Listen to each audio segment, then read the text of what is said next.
All living things live in a balance, trying to remain in optimum conditions for their survival. The north and south poles of our planet are too cold for most, but there are creatures who brave these places, and some who are perfectly at home there, thriving under conditions we rightly call extreme.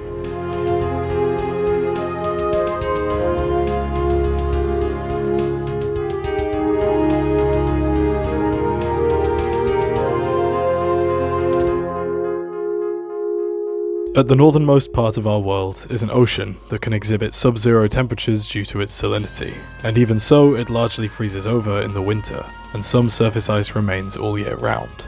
When frozen, land animals that inhabit Arctic tundra can venture out onto the icy ocean, such as Arctic hares. They eat seaweed as well as occasionally scavenging off of carcasses left by large predators, and they get fresh water by eating snow. Their fur changes colour to white in the winter for better camouflage on the ice or even on land when it snows commonly. Likewise, Arctic foxes also turn white in the winter and follow the hares onto the frozen ocean. They are far smaller than a red fox, only growing to about half a metre long, and they fall prey to larger predators of the tundra like wolves, bears and eagles. At sea, they rely almost entirely on polar bears to catch prey for them, scavenging on whatever is left when the bear has had its fill. By contrast, polar bears are the largest land-dwelling carnivores in the world, and an apex predator of the Arctic. Although they are strong swimmers, they generally stay clear of open water that has very little surface ice, and they do their hunting out of the water whenever they can. When at sea, they primarily hunt marine mammals, mostly seals but sometimes even whales, ambushing them at breathing holes. Being mammals that breathe air, they can only stay underwater for so long, and a breathing hole needs regular use to prevent it freezing over to the point where they can't break through it and are doomed to drown. This gives the polar bears a great opportunity to catch large prey like beluga whales, which not only sustains themselves but also the scavengers like seagulls and foxes that follow. Polar bears have also been known to prey on young walruses, although this is very rare, as the adults have large tusks and thick skin that make them a fair match. They do not use these tusks when finding food, rather they are primarily used to show status and for fighting with each other, especially amongst males. They are also helpful in carving breathing holes in the ice. Walruses live in shallow waters and dive down to the seabed to forage for food. Their diets are extremely varied, ranging from shellfish to worms, squid, small fish, sea cucumbers, and whatever else they can find. Their whiskers are highly sensitive and allow them to find prey when they can't see due to the depth or the sand that they stir up while foraging. The shallows of the polar seas are surprisingly vibrant. The water here can be cold enough to freeze the blood of most fish, but not all. Several species of fish that live in the Antarctic Ocean, called icefish, have highly specialized blood to allow them to thrive here. It contains antifreeze proteins, which bind to small ice crystals and prevent them from growing. They also survive on very little oxygen due to being slow-moving creatures with slow metabolic rates. In fact, they are the only vertebrates on Earth that are known to lack hemoglobin. The absence of this protein, as well as red blood cells entirely, makes their blood colourless and provides their pale appearance along with their other name, the white-blooded fish. Wolffish or wolf eels are bottom dwellers that hunt invertebrates like sea urchins, mussels and crabs. Their blunt, uneven teeth and powerful jaws are specialised to crush and break through the hard shells of their prey. They are not true eels, but they are similar in appearance, lacking pelvic fins and having an elongated dorsal fin. The Pacific wolffish has an especially long body and is the species mainly known as the wolf eel, while the others are usually referred to as wolffish. Just like icefish, the Atlantic and northern wolffish have antifreeze proteins in their blood and are perfectly at home in the cold. In the Atlantic, they are normally deep dwelling, living in cold coral reefs, but in Arctic regions they are more common in shallower water. They typically reside in rocky crevices or dens, which they rarely leave. They are not generally considered pretty creatures. In fact, their name comes from their teeth resembling the snarl of a wolf. However, they are surprisingly friendly and much more romantic than most fish. Bonding pairs will live in the same den for a long time before actually mating, and once eggs are laid, males will remain in the den to guard them for several months until they're ready for independence. Many people also believe that they mate for life.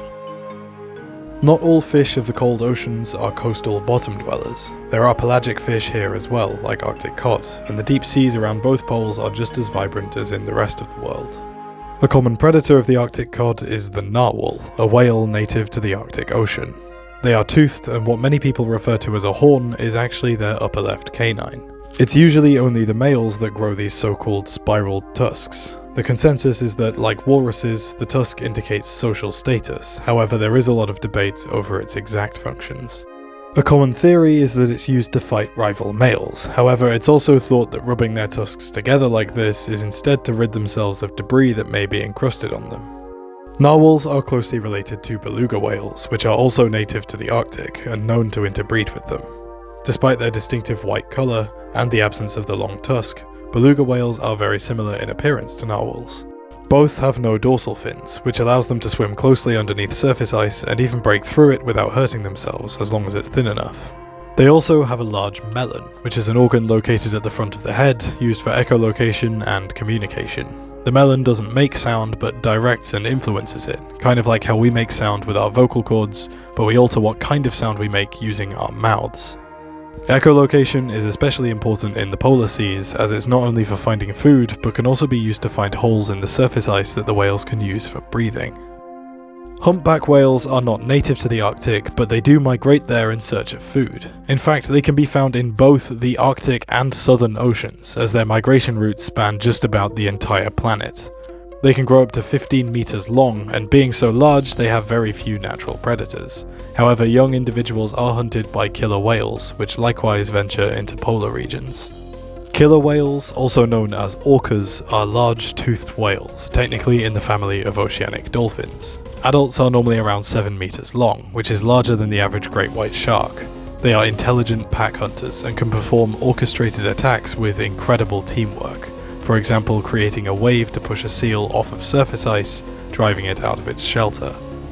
Some pods do migrate across oceans, however others stay localized to more or less the same region for their whole lives. In fact, different orca populations around the world have slightly varying diets, behavior, and appearances, calling some scientists to argue that we should classify different races, or maybe even different species of orca. Appearances also vary slightly between the sexes, as males have a noticeably taller dorsal fin. In fact, they have the tallest dorsal fins of any creature, being up to 1.8 meters high above their backs. Orcas are absolutely the top predators in all the world's oceans, preying on other creatures that are normally considered to be apex predators themselves, most notably white sharks, but in the case of the Southern Ocean, this would refer to leopard seals. Just like other seals and sea lions, leopard seals have a thick layer of blubber, which helps keep them warm in the Antarctic waters they live in. However, they are more muscular and slender in shape than other seals and can reach lengths upward of 3 meters. They are fast and agile, and their only natural predator is the orca. They are generally solitary animals, and they prey on everything from Antarctic krill to small fish and squid, other seals, and especially penguins. Antarctica hosts several species of penguin, seabirds that are far better suited to life underwater than on land.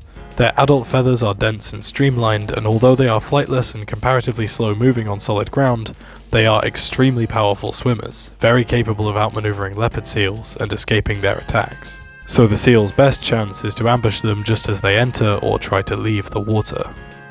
Adelie penguins are one of the most southerly distributed species, as they nest on the continent of Antarctica itself, although they do migrate north in the winter, so at least they have some daylight hours, as anywhere south of the Antarctic Circle will be in perpetual nighttime all winter. They eat krill and small fish that are very salty, and with really limited access to fresh water, they use specialized salt glands to remove excess salt from their food and water intake, which is excreted through the bird's nostrils. Emperor penguins are the largest and heaviest of all penguin species, standing at about 1.1 meters tall. Just like Adelies, they are very social and live in large colonies in Antarctica. They are extremely hardy and can withstand blizzards by huddling together. Chicks are usually huddled in the center, where they will be most protected from the freezing wind, and those closer to the edge slowly shift their positions so that everyone has their fair share of time braving the outside. Both female and male emperor penguins have specialized brood patches that can house an egg and protect it from the cold. Transferring an egg between parents is really difficult, as they generally cannot allow it to touch the ground at all, the cold of which would likely kill the unhatched chick within a minute. If this happens, the parents will leave the breeding grounds and return to the ocean until the next year, where they will try to mate again. Emperor penguins do not mate for life, but they do remain in the same partnership all through the raising of a chick. Food webs in the polar seas seem to be dominated by birds and mammals rather than fish. There are especially not many shark species that venture into these colder waters. However, there is one type of shark that is native to the Arctic Ocean and the northernmost regions of the Atlantic: the Greenland shark. Being a type of sleeper shark, they are typically slow-moving and spend much of their lives in the depths. However, they are considered among the apex predators of the Arctic Ocean. They are generalist eaters with extremely varied diets and rely mostly on hearing and smell to find food, which is useful because adults are commonly infested by a copepod parasite that latches onto the eyes, eventually causing blindness. Greenland sharks live longer than any other vertebrate on Earth. The lowest estimates of their lifespans are at around 270 years, and the highest estimates are over 500. These are predicted by carbon dating certain proteins in the lenses of their eyes, which are formed before the shark is born and do not regenerate across its lifespan.